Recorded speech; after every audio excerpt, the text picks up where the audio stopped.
Uh-oh, Sister Jackie's in the house.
What's up, family? We're about to get it popping. Just wait for the intro music to end. It's about to end. 5, 4, 3, 2, 1.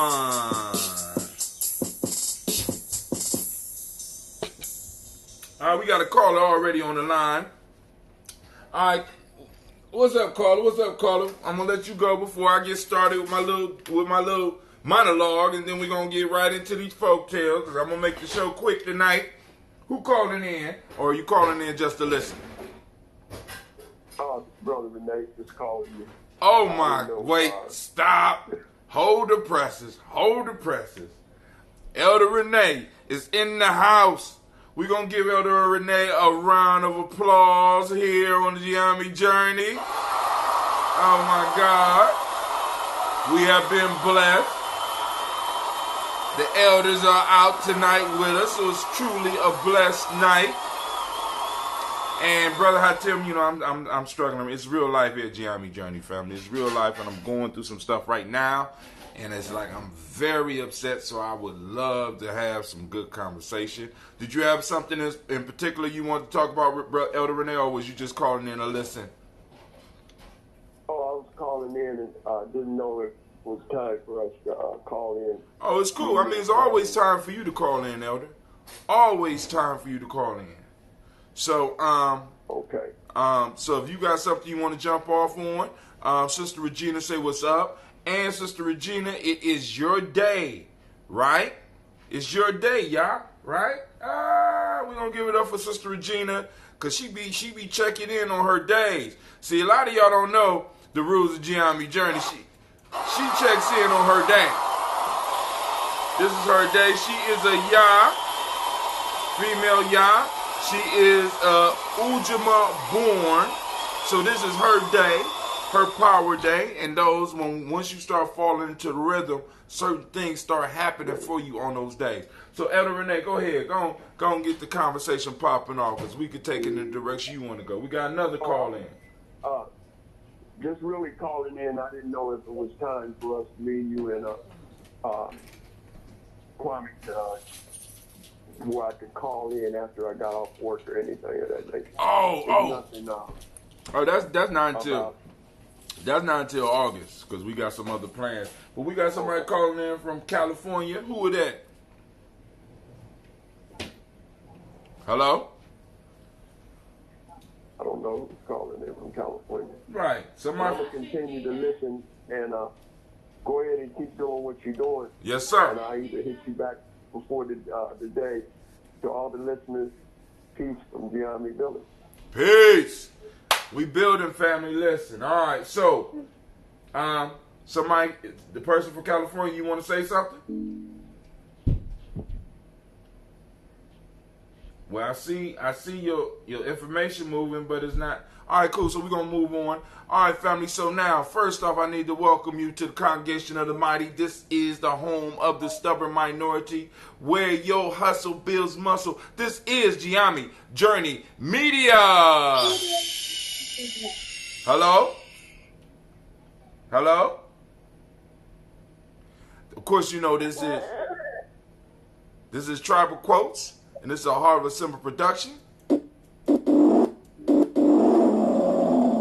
Where we strive to blow up your old paradigms. All right, California, you got one more chance. You got something to say, go on, get it out. All right, California has been hung up on. All right, on to the next. So here we go, family. So in the news, because y'all know we got to, I got to cover the news. So I've been going through my timeline. Of course, y'all know we got the G&J Mall this weekend. G&J Mall is popping off. Family, from 12 to 6 p.m. Unfortunately, a lot of crew is going to be out.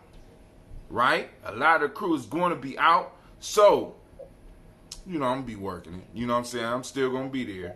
But a lot of family, we're blessed that a lot of the family going to be able to go to December camp. And a lot of the sisters are going to just be coming back from Simpson camp. So more than likely, they won't be there. Right? So we will do it with a skeleton crew and make sure that everybody gets exactly what they need. Now, Daddy. What's up? Is that Sasha Marsh? Yeah. Oh my God, my kids calling in now. They just want to always try to take over my show. Okay, you got something you want to share with the people? I'm not from California. No. Okay, y'all now their call is being routed through California. So all right, I thought we had a California caller. Oh my God. All right, I don't even know. Oh, I know how they got the number. So here we go. So the mall will be taking place on Kuumba. That's 629. That's this weekend from 12 to 6 p.m. Vendor tables are 20. We still have space. So by all means, feel free to join us. Now, also, so on the news, in the news, I got a Black Life article. Residents in West Baltimore neighborhood have been out of water for 4 days. Now, y'all know it's hot. So these people are out of water, but yet, we ain't hearing about this all on the news. You know what I'm saying? We hear the stuff about the immigrants, but we don't hear about what's going on in Black life, especially when it's caused by systematic failures. And we're going to start noticing a lot more systematic failures, family. There's going to be a lot of systematic failures creeping up upon you right now. Now, I need y'all to understand that because we are the permanent underclass, or we're being turned into the permanent underclass. And until until we start raising the flag and demanding what's ours, we always going to be behind, family. So listen, Baltimore is just the start. I looked at that picture because, like, family, we have to be single-minded in what we're doing. We got to be multi-strategizing, multiple strategies, but we have to be single-minded about what it is that we need to get. And that's reparations. I'm just saying, family. I mean, and I know there's going to be some disagreements with that, and that's cool. But we have to be single-minded. We have to make sure that we lead all of our conversations. When we sit down talking with our family, we got to be talking about reparations. You know, at least throw that up in there in between when y'all talking about basketball, whatever y'all talk about. You know what I'm saying? Sitting around the family dinner table, or you go over your cousin's house, y'all smoke some weed. You take a good toke, you be like, yo, we need to talk about, you know, reparations. Oh, we don't never get no reparations. Yeah, and just listen, right? And then start hitting them with the information. That's what the shows like this are for, so that you can have the information to combat the naysayers. This is the issue. Our issue is not whether or not they're going to give. What we have to do is demand and eventually move towards because I can't wait for the time when one of them says that you're not getting nothing. And by the way, speaking of that,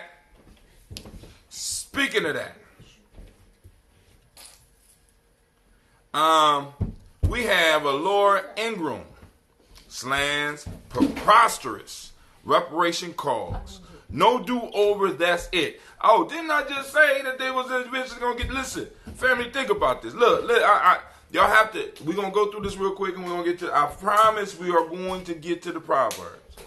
We're going to get to it. But I got to make sure y'all got y'all talking points down, because these are the arguments that's going to hit you.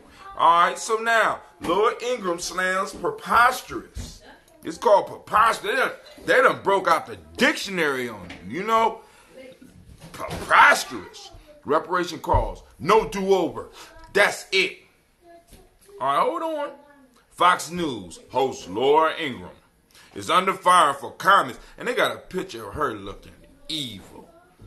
Oh my God, look at her face.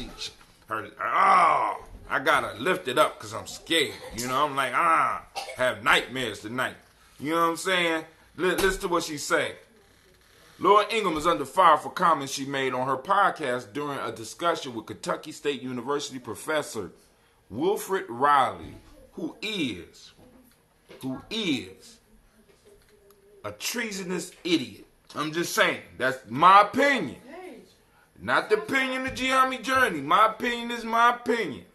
Treasonous idiot. Right? And y'all need to learn words like treason.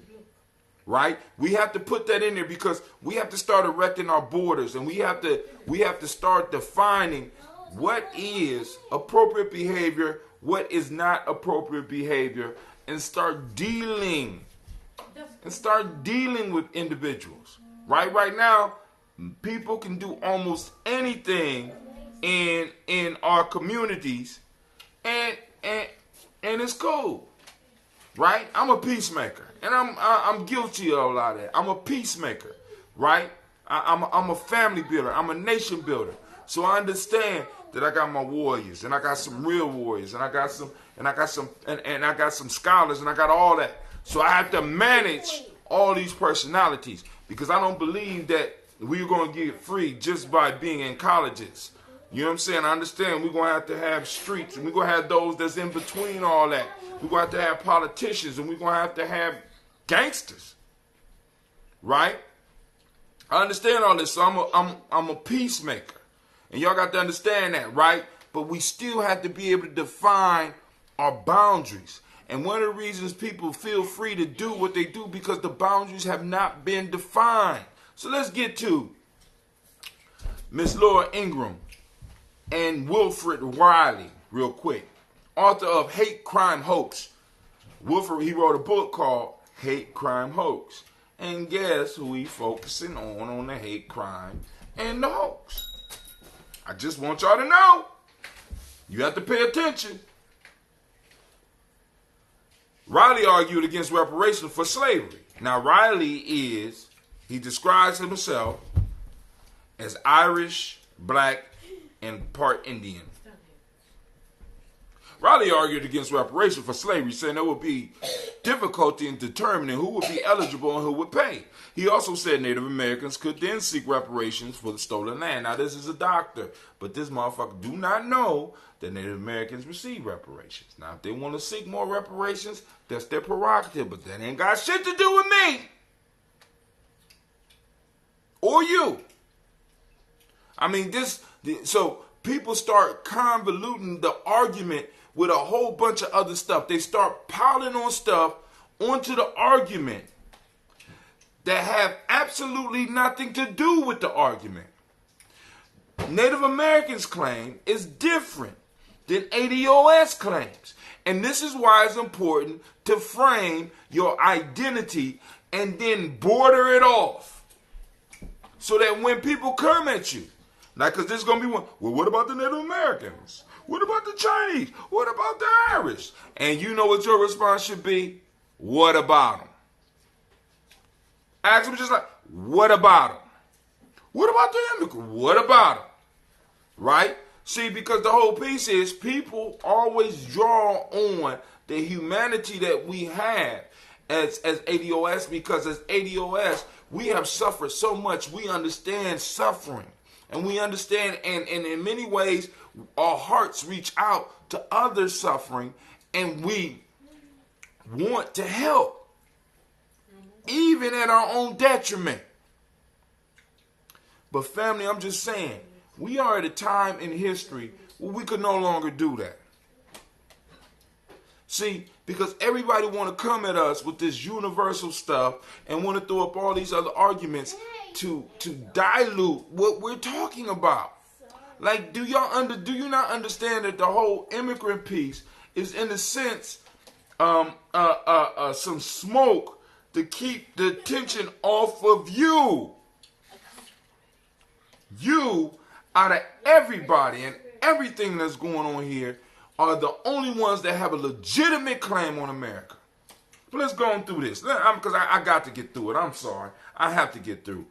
Riley argued against reparations for slavery, saying there would be difficulty in determining who would be eligible and who would pay. He also said Native Americans could then seek reparation for their stolen land.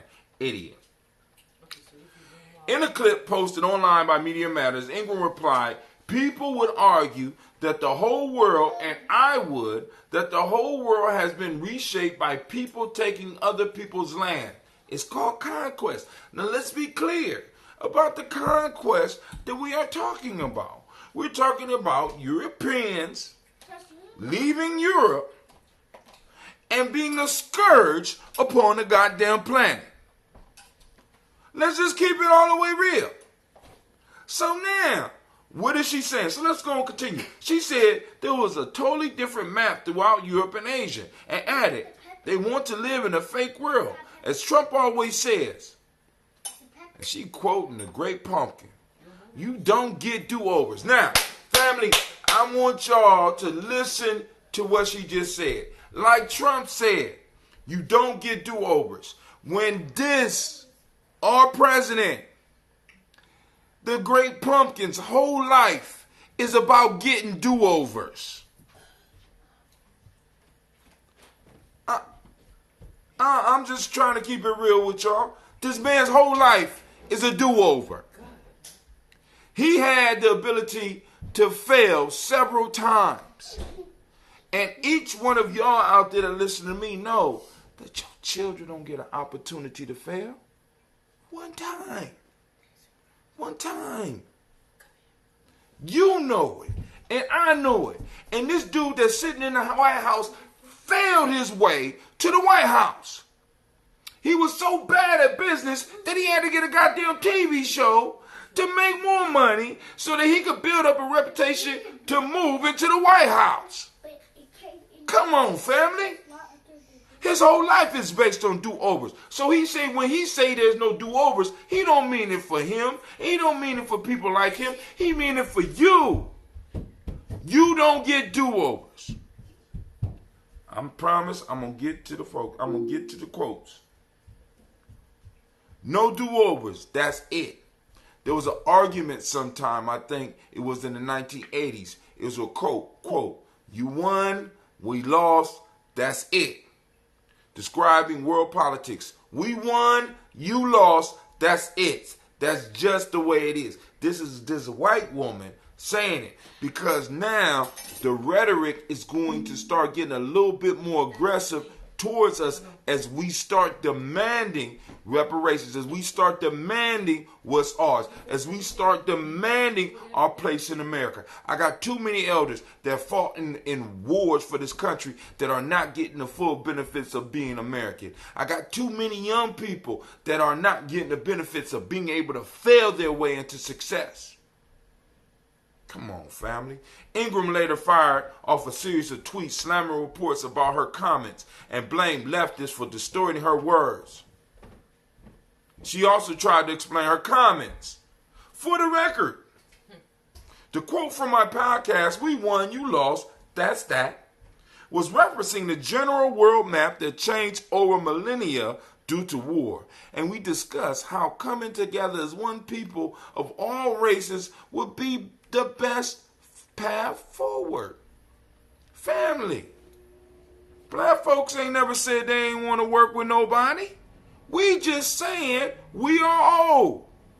And if you want to come together, let's level the playing field. Now, if you want to level the playing field in the opposite way, because I understand white folks get very sensitive when we start talking about reparations. Listen, very sensitive. And I understand. You saying you don't want to give us money. Let's level the playing field. There's no more inheritance. Because y'all only believe in good inheritance. Y'all don't believe in bad inheritance.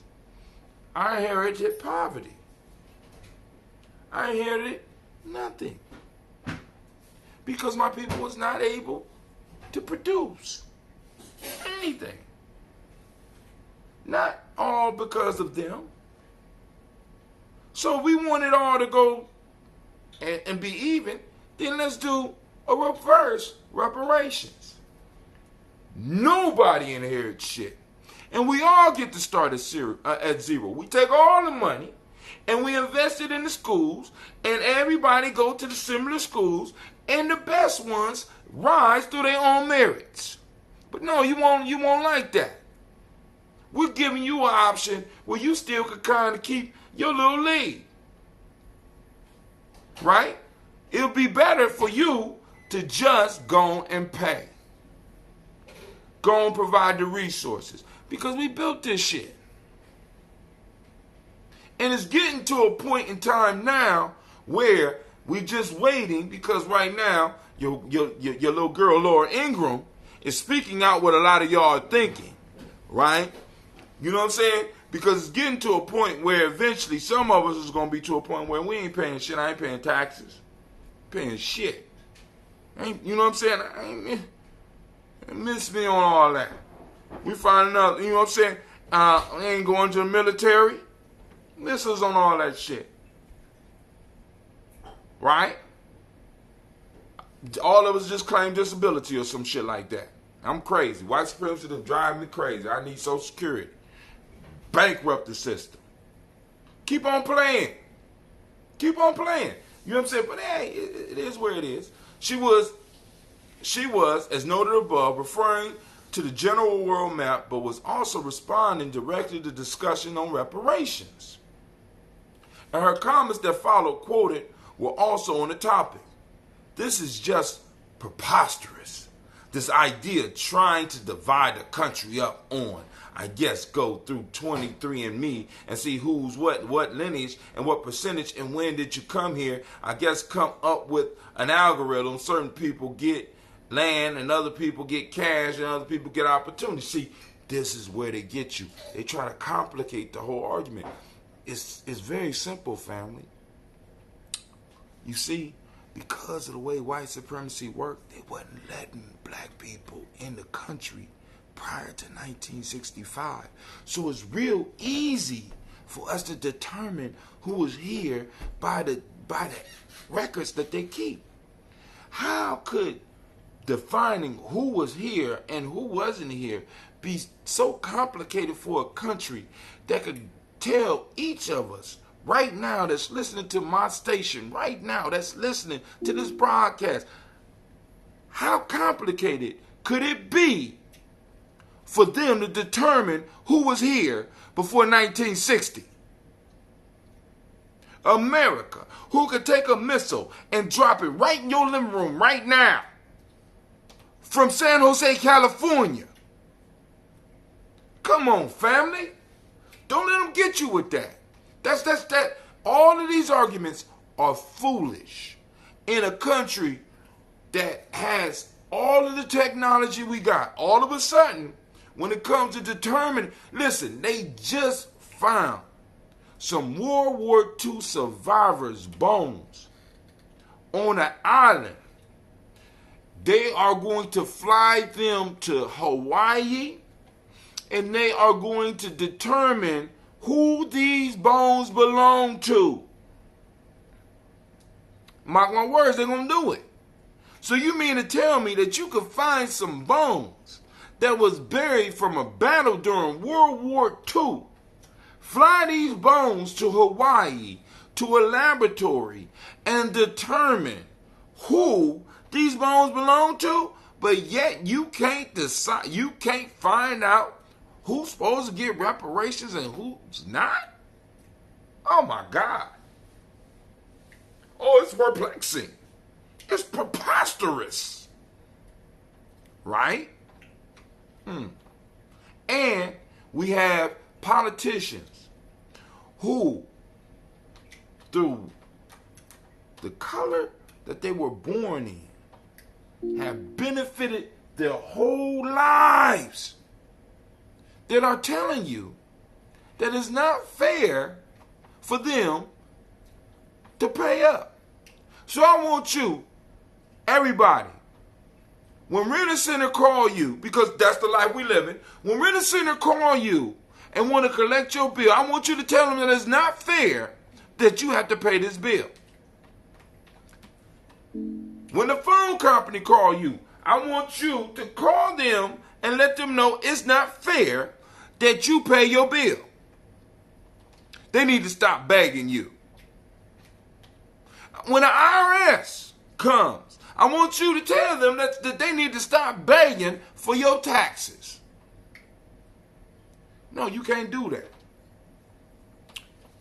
Our arguments are the only ones that have a time limit. And even when you look at the time limit, many of us wouldn't have had the money or the connections to even make the claim in the times that they say that we should have made it, according to their own laws that were formulated by a government that we pay taxes to. My Elder Renee just called back in. What's up, Elder Renee? I just wanted to bring people's attention to, we had a Malcolm X celebration, and it went over very, very good. And the thing that's really bothering me, that there's going to be a celebration in Hilliard, and they're using, and this is Arabs using Malcolm X celebration. I just want to make sure that it shouldn't be no attendance. I mean, that's your right if you want to attend up there. But you know, the money that we try to raise for the Malcolm X celebration here is to take our kids into our little warriors into the wilderness and let them go through rites of passage. And it's well done by the way that y'all conducted it this will be the second year. But to see how people are capitalizing off of Malcolm and how many Negroes will go out to that and support that, that's up under xenophile. Xenophile means when you love everything except yourself. You understand? You can love everything, you know, but a xenophobe is a person that they just don't like anybody different. But the average Negro is a xenophile, and he can embrace everybody else except them. So, you know, while you saying Assalamu alaikum, and Malcolm said that, Malcolm still wanted you to know who you are as a black person here in the wilderness in North America. And we try to put that on, whether you're a Christian, Muslim, or anything else, you're still an African before you even go up there. And I don't see too many of them people coming in or coming to our celebrations or anything of that nature. But they're trying to capitalize off of Malcolm because he made Hajj. And if you know the real history about that, he made Hajj before twice. He had already knew about white Arab Muslims. So, you know, this is nothing new. But we're talking about Africans particularly. Malcolm had a great love for Africans, his people. So beware of people trying to capitalize off of our system like they've always done. Always done. And they always will do. Always. Right. So, you know, I just wanted to bring that to their attention that they were the first enslavers in 765. You know, so we have to understand who they really are and why do they come in our community and gut it, you know, and make the money off us, and we don't get that. We don't get no respect or anything when you walk in their stores. So, you know, but you got this big bulletin in there that we're having them in Hilliard. This is a joke to me. Right. You know, and I hope they don't like it. You know, really I do. But it's a disgrace for any person to go up there and try to be cohesive with them, and you couldn't even come out and be cohesive with us.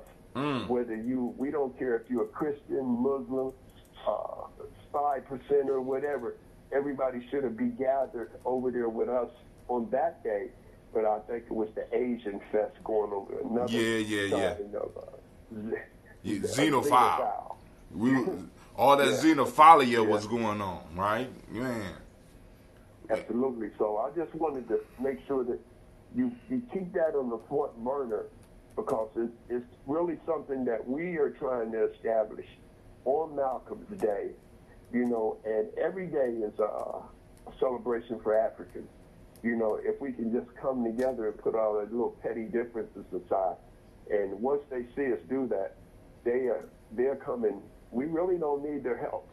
You understand? We could come in, whether you're a Christian, Muslim, whatever you believe. If you're an African, just try to come in and let's get together and try to get this thing, because really our time is running out. You know, this is a whole different ball game that we're dealing with. Whole different ball game.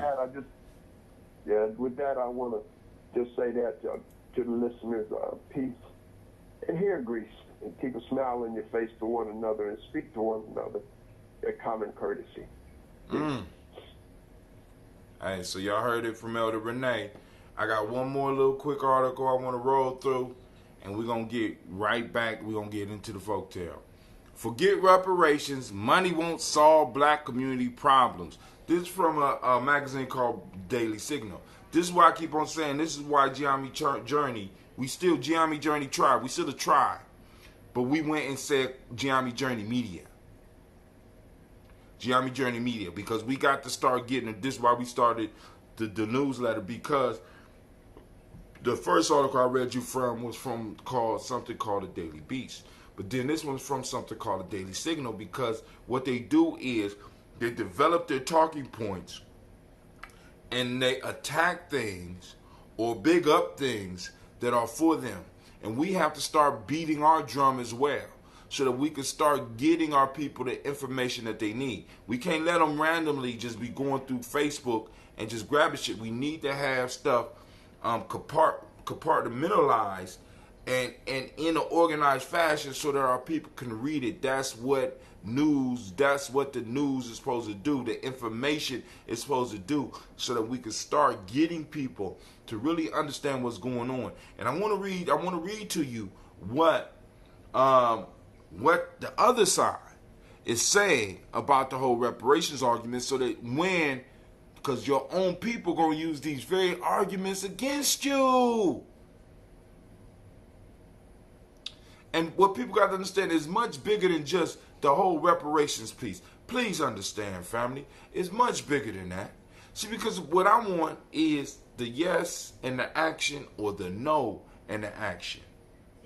Do you understand what I'm saying? Because the whole piece is we are in an uncomfortable stalemate. And this is the dangers of the stalemate that we in. because the stalemate has allowed us to go deeper and deeper into an illusion about where we are. And it is my responsibility as a nation builder to make sure that my people are able to tell the real from the unreal. And many of you believe that you exist in the reality that you really don't. So I can't go to my grave knowing that I said nothing. When a lot of us are living an illusion of inclusion, an illusion of progress. We control almost the same amount of wealth that we controlled when we was on plantations. Family, how is that possible? Unless we truly are lazy. How is that possible? Please, somebody out there, justify it. How is that possible that we control the same amount of wealth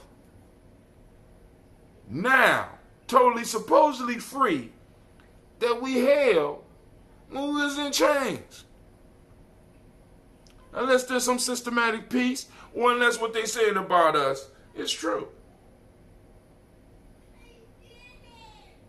I grew up with a man, and I watched this man get up. Almost 7 days a week before the sunrise. And I would watch my grandmother cook him breakfast. And I would watch them do their devotion. And I would watch this man day after day after day after day go out and support his family.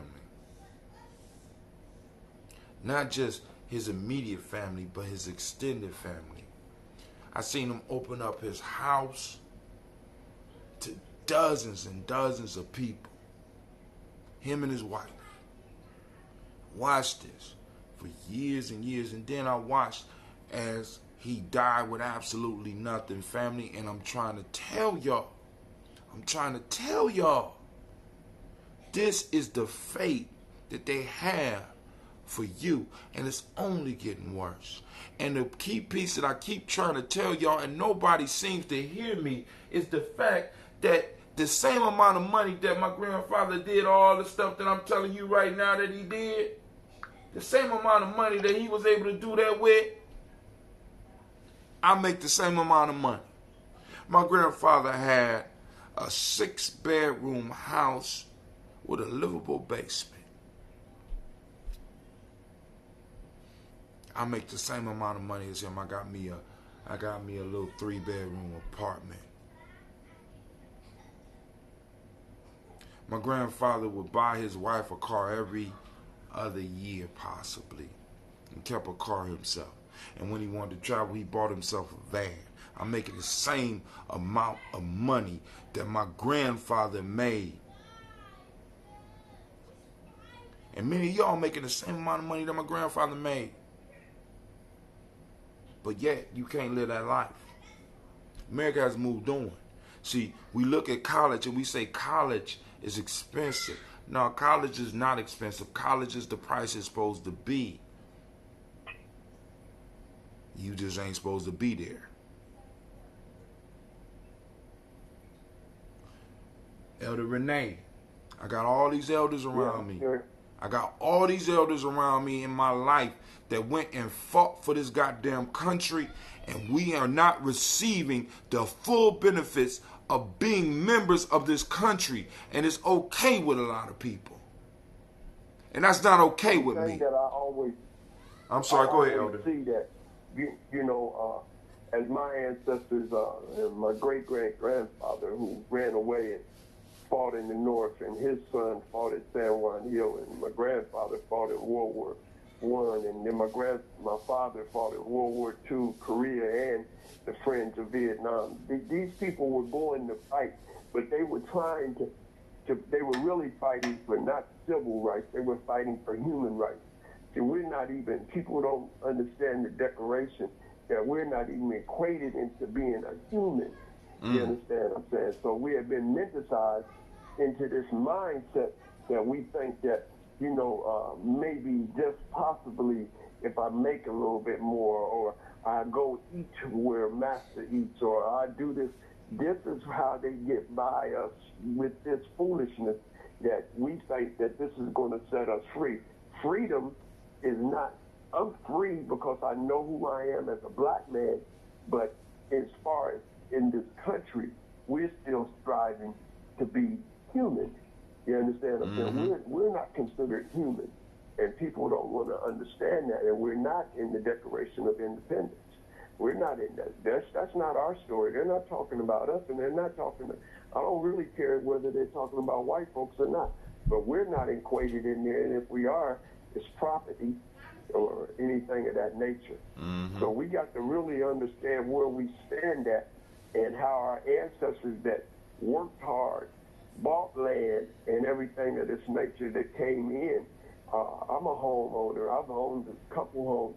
You understand what I'm saying? I'm a Vietnam vet, but that has no validity when you stand up against white supremacy.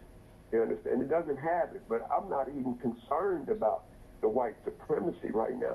I'm concerned about us coming together, just coming together and putting our money and try to make have our own land. You understand? This is what our ancestors that was trying before us, get that land. And see, we don't have that. We're not equated into that, man. And people think that, we're in it, you understand? But they made sure that there's strict laws about just how far that we can go.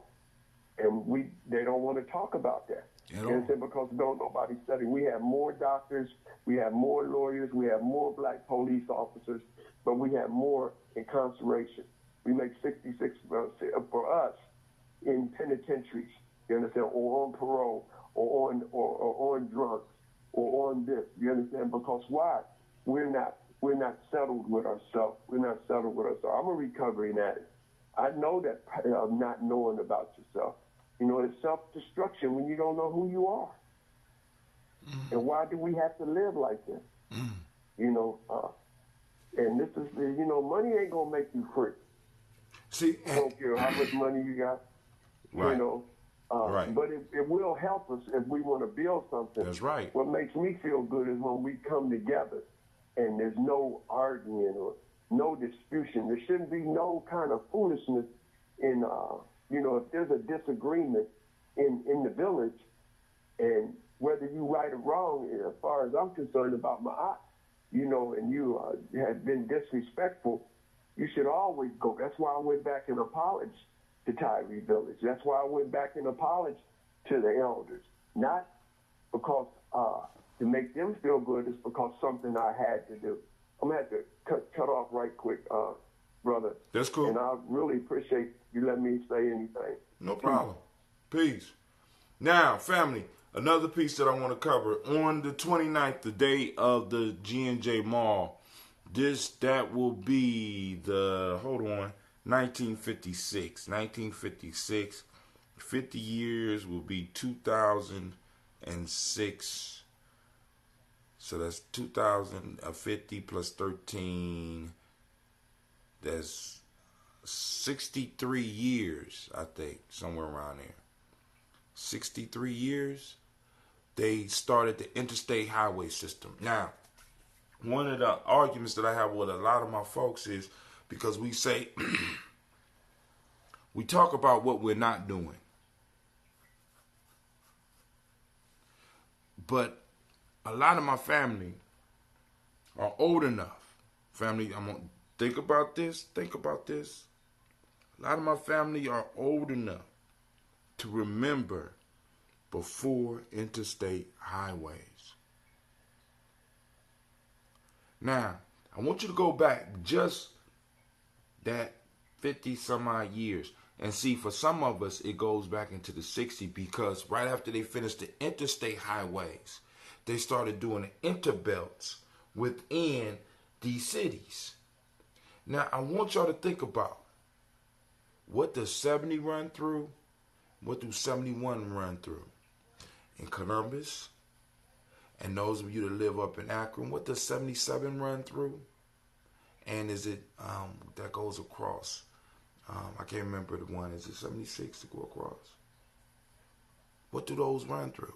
What does the interbelts in all these cities run through? We have to understand, family, because one of the things we got to always remember when we're doing a historical perspective about our people is that everything that we could do, we have always strove to do. Right now, many of us are living in artificial communities that were erected for others. We're getting the leftover homes and shit. We're being forced to move in and pay higher prices than everybody else. When at one point in time, there was thriving communities that was all ours, that they ran expressways through. Every generation, they do something to throw the whole group off. This is generational warfare, and we have to start getting our minds right. Because the reason the unity is not there because the confusion is there. Then on top of that, we're not using the Nguza Saba right. I'm about to do something on that. We're not really looking at unity in the way we need to be looking at unity. But then that's a whole nother episode. All right, so let's get to this real quick. This is by Walter E. Williams from a newspaper called The Daily Signal. Black man, another black man. See, we got the black man brigade coming out, the idiot brigade coming out talking against any type of reparations discussion. Right? And family, please understand, here on Gye-Nyame Journey, when we talk about reparations, we ain't just talking about you getting a check. Right? We ain't talking about one lump sum payment. We're talking about resources, we're talking about land, and we're talking about a little pocket money possibly for you. Or a little bit of money to put away that you could save. Some of y'all gonna save, some of y'all gonna go out and blow it. That's strictly your business. But we got to understand this is a generational thing. You know what I'm saying? We're looking for payments generationally. Like we don't want to just get no one lump sum dropped on one generation because we already know what's gonna happen with that shit. It has to be stretched out. Schools have to be free, medical, all that shit has to be up in there because we have a lot of shit that we have to deal with as a community. And I'm not voting for shit that has to do with anybody else until they handle our business. And that's my mind state. I can't tell you what your mind state is, but I'm going to say what your mind state should be. I'm a human being. I feel for everybody. But I have to put minds first. All right. Some Democratic presidential hopefuls are calling for Americans to make reparations for slavery. On June 19th, the House Judiciary Committee Subcommittee on the Constitutional Civil Rights and Civil Liberties held a hearing. Now, I want to be very clear about the hearing. Now, one of the reasons that reparations is dying down in the media and the reason we got to keep the conversation going, because I know a lot of y'all are like, brother, I tell you, you just been on that, blah, blah, blah. You get on certain things, you say, listen, we have to keep beating the drum. Why? Because they know that if they throw something symbolic out there for us, like this hearing before the hearing, this wasn't even a real hearing. That wasn't the HR 40 type, the committee that was supposed to be formed. That was a hearing saying that we need a hearing. Symbolic. We give black folks something symbolic and we can always say, hey, we already had that discussion. We're working on it. Come on, buddy. You need to get involved. We need your vote. We're striving. We're trying. No, we don't need striving. We don't need trying because you don't like us coming to your job striving and trying. You want results. We want results. We want more than a commission. We want individuals that's able to come in the room and start dropping prices. We want individuals to start talking about the resources that need to be made available. That's me. Its stated purpose was to examine through open and constructive discourse the legacy of transatlantic slave trade, its continuing impact on the community, and the path to restorative justice. Oh, that sounds so symbolic. That sounds so beautiful. America. It sounds so beautiful. Let me say that whole sentence again. To examine through open and constructive discourse The legacy of the transatlantic slave trade, its continuing impact on the community, and the path to restorative justice. Sounds so symbolic. Don't fall for it, family. Y'all got to stop falling for the empty rituals. You know what I'm saying? That's the trick bag. Y'all be falling for them empty rituals. And nah, dog, no. I've been to some real rituals. Listen. I done been to some real rituals. And then seen some blood flowing. That's not it. That wasn't it. That was just pretty. Slavery was a gross violation of human rights. Justice demands that all participants in the transatlantic slave trade. Listen, because now here's the next trick for you. Justice demands that all participants in the transatlantic slave trade make compensatory reparation payments to slaves. However, there's no way that Europeans could have captured millions of Africans.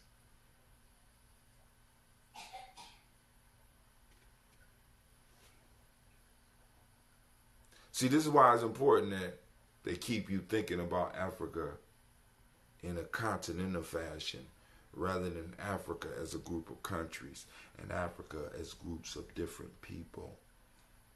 That's part of the trick bag.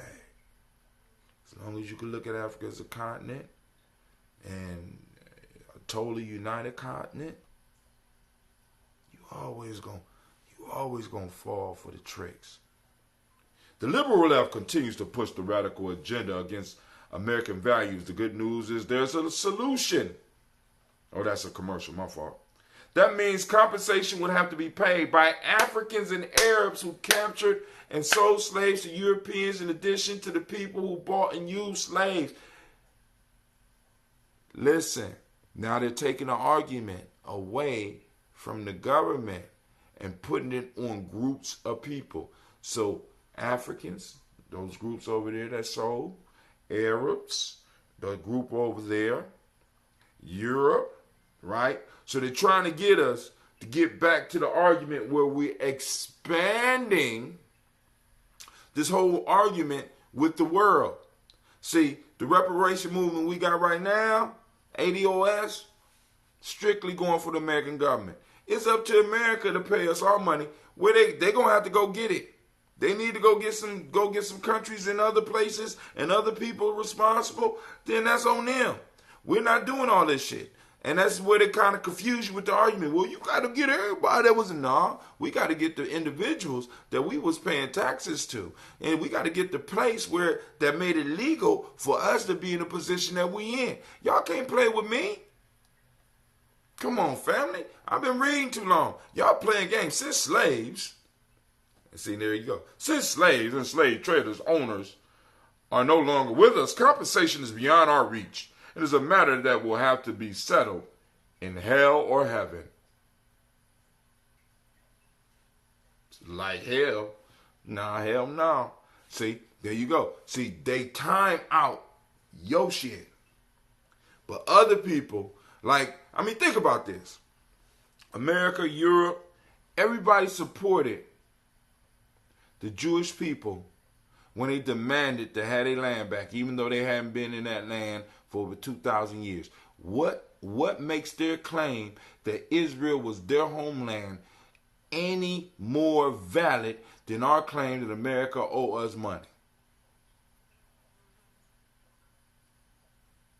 I'm fucking with the wrong one. I ain't got time. I'm gonna get off of this. I'm getting into my Proverbs. And we're going to go and talk about the Proverbs real quick. Feel free to call in. I'm sorry, I have to go off on these because I only got a couple minutes with y'all. I have to go off on my tirades, right? So here we go. Day 76. This coming from Gye-Nyame Journey Workbook, Tribal Quotes compiled by Brother Hatim. Day 76. Mark Twain. Courage is resistance to fear. Mastery of fear, not absence of fear. Anime, can you help me out? I know you kind of, I know you chilling, but can you help me out? No?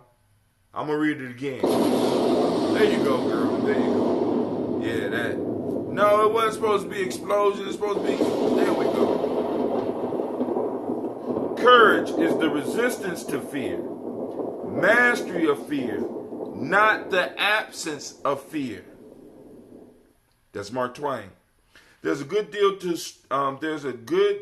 too strange to be believed. Nothing is too strange to have happened. That's from Thomas Hardy. Last one from Burkina Faso. Here we go. Those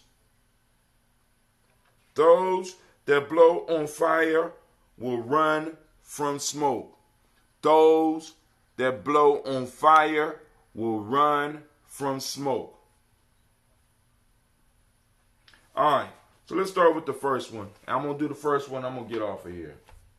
It's time for us to say goodbye to all the family. MICKEY. No. So here we go. Courage is the resistance to fear. Master of fear, not the absence of fear. Listen, family. Think about this. Those who claim that they are fearless, we need to move outside of our borders. Once again, I keep on talking about these borders. And a border allows you to establish a safe zone for you and yours. In our homes, we have borders, and the doors provide protection from the outside world, and the walls provide protection from the outside world, right? Erecting something that sets limits from the outside coming in, and in some cases from the inside going out. So it's protecting. Borders protect the group. And borders are erected to, in a sense, not to stop fear, right? Not to run from fear, but to control fear. You understand what I'm saying? We have to realize that in the life that we live, we're always going to run up against obstacles. And for us to constantly try to act as if these fears don't exist is, one, dangerous, and two, disempowering. We have to learn how to master that feeling and work even though it's there, right? Because anybody that's been in any real conflict, any real battle, know that fear is real. Fear exists. And we can't allow that fear to overcome us to a point that we can't take action, right? But we can't allow the fear to overwhelm us to where we're doing stupid shit.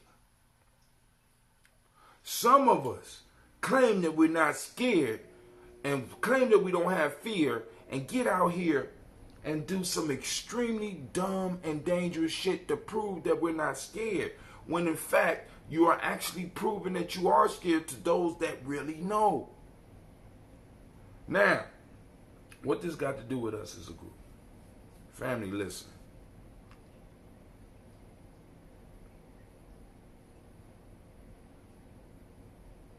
Whether we're loving or whether we're fighting, fear is always going to be there. There's a chance that there's a chance that you can be deceived. There's a chance that you can be hurt. There's a chance that you could be killed. There's a chance that you could be in prison. There's chances and all these different things that could come and that can highlight the fear that you are experiencing, family. But we have to have the ability to master that and deal with it and live with it and move regardless of it. Courage is resistance to fear. Mastery of fear, not the absence of it. Courage is resistance to it. We have to learn how to resist it. Resist it. Not act like it's not there. Because when we act like it's not there, then we start acting as if it's not there, and then we start moving stupidly. Many of us are acting like it's not there. Like, for example, when we sit up here talking, when you had your first conversation with somebody about reparations, fear gonna be there. And at first, if you don't acknowledge the fear, you're gonna start having stupid arguments. In your conflicts in the community, when we're trying to bring everybody together, there's going to be issues that arise. It's going to arise fear. But if you act like the fear is not there, right? Rather than mastering, courage is the ability to overcome it, right? Because it's going to be there. But when you deny it, you leave yourself open to be conquered, to be mastered, to be enslaved. And the only thing I'm saying is, family, come on now. We got to keep it real, at least with each other. Because I be scared as fuck. Every time I turn on this thing, I have to, you know what I'm saying, I have to take me a breath and then jump in and just dive in and do what I got to do. You know what I'm saying? I'm making an investment right now that's scaring the hell out of me. Right? Gye-Nyame Journey, we was making an investment that scared the hell out of me. But I was like, I was willing to do it, but then, you know, other factors happened, so now I got to deal with those factors. You know what I'm saying? And I'm scared to do that, but I'm going to have to do it. I'm scared every time I get in front of a crowd, but I got to do it. I'm scared every time I step in the front of a classroom, but I got to do it. I don't let the fear, I don't sit up there and act like that shit don't exist. Matter of fact, I use it to push me and move me to the next level. Every time you see me in a situation, walk in, and that fear is there. I'm not in denial of the fear. As a matter of fact, that fear has saved my life a whole bunch of times. But also that fear has given me power beyond that. Let me put it that way. Let me put it this way. That fear has given me more power than acting like it was not there. And speaking of the fear, family, many of us, we deny parts of ourselves. We deny that. But I'm gonna get out of here, family. I got some issues going on, and I am messed up right now. So, family, I'm gonna talk to y'all later. Y'all have a great night. I'm out. Peace.